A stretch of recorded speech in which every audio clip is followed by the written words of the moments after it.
कहानी श्रेलबर्ग का श्राप। जर्मनी का एक छोटा सा गांव श्रेलबर्ग युद्ध से पूरी तरह ग्रस्त था। गांव के चारों ओर घना जंगल था जो दिन में भी धुंधला और अंधकार में दिखाई देता था। स्थानीय लोग कहते थे कि इन जंगलों में कुछ ऐसा है जो दिखाई नहीं देता लेकिन महसूस होता है।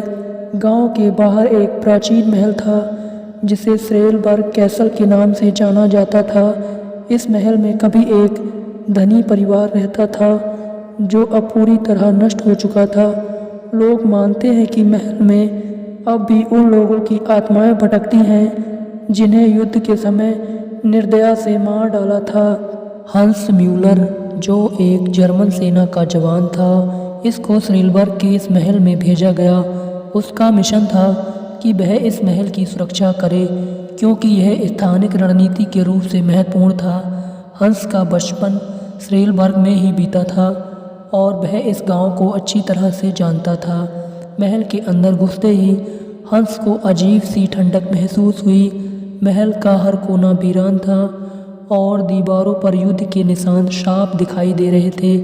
हंस ने महल का निरीक्षण किया और देखा कि वहाँ पुराने फर्नीचर, चित्र और युद्ध के समय के दस्तावेज बिखरे पड़े थे। उसे महल की खामोशी में एक अजीब सा रहस्य छिपा हुआ लग रहा था। हंस को महल में अकेला रहना था। पहली रात उसने एक छोटी सी आग जलाई और सोने की कोशिश की लेकिन उसे नींद नहीं आ रही थी। आधी रात को उसे एक अजीब सी आवाज़ सुनाई दी, मानो कोई धीरे धीरे उसका नाम पुकार रहा हो, म्यूलर म्यूलर। हंस ने पहले इसका अपना वहम समझा लेकिन जब आवाज़ तेज होती गई तो वह उठकर महल के गलियारों में घूमने लगा। अचानक उसे एक कमरे में रोशनी दिखाई दी। हंस ने जब कमरे का दरवाज़ा खोला तो उसके सामने एक जवान महिला खड़ी थी जिसका चेहरा बेहद पीला और आंखें लाल थीं। तुम कौन हो? हंस ने डरते हुए पूछा। महिला ने कोई जवाब नहीं दिया बल्कि उसने उसके हाथ में एक कागज़ थमा दिया। हंस ने कागज़ पर लिखा हुआ देखा, श्रेलबर्ग के रहस्य को उजागर करो, नहीं तो तुम भी उसी श्राप का शिकार बन जाओगे।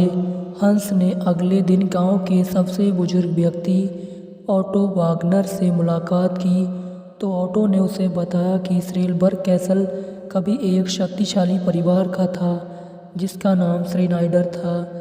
लेकिन जब युद्ध ने गांव को अपनी चपेट में लिया तो श्नेइडर परिवार ने अपने धन और शक्ति का उपयोग करते हुए गांव वालों को अपने महल में कैद कर लिया और उन्हें दुश्मनों के सैनिकों के हाथ बेच दिया। गांव वालों की आत्माएं अब भी महल में कैद हैं और वे तब तक चैन से नहीं बैठेंगी जब तक उन्हें न्याय नहीं मिलता। ऑटो ने यह भी बताया कि महल के नीचे एक गुप्त तहखाना है जहां श्नेइडर परिवार ने अपने सभी काले कारनामों को अंजाम दिया था। हंस ने नीचे महल के गुप्त तहखाने की खोज करनी शुरू कर दी।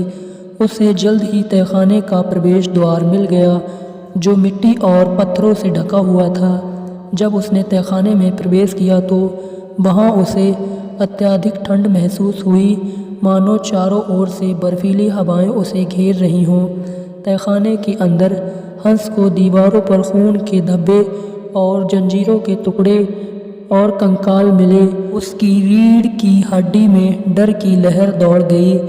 अचानक उसे पीछे से किसी के चलने की आवाज़ सुनाई दी। उसने पलट कर देखा लेकिन वहाँ कोई नहीं था। हंस को वहाँ कुछ दस्तावेज मिले जिनमें श्नेइडर परिवार के गहरे रहस्यों का उल्लेख था। इन दस्तावेजों में लिखा था कि श्नेइडर परिवार ने काले जादू का सहारा लिया था जिससे वे हमेशा अमर हो सके, लेकिन उसके काले जादू का असर उल्टा हुआ और पूरा परिवार एक एक करके मरने लगा। उनकी आत्माएं अब भी महल के भीतर कैद थीं और वे तब तक कैद रहती जब तक उन्हें मुक्ति और न्याय नहीं मिलता।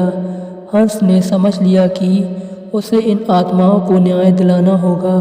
उसने ऑटो की सलाह ली और ऑटो ने उसे बताया कि महल के भीतर एक विशेष अनुष्ठान कराना होगा जिससे आत्माओं को मुक्ति मिलेगी।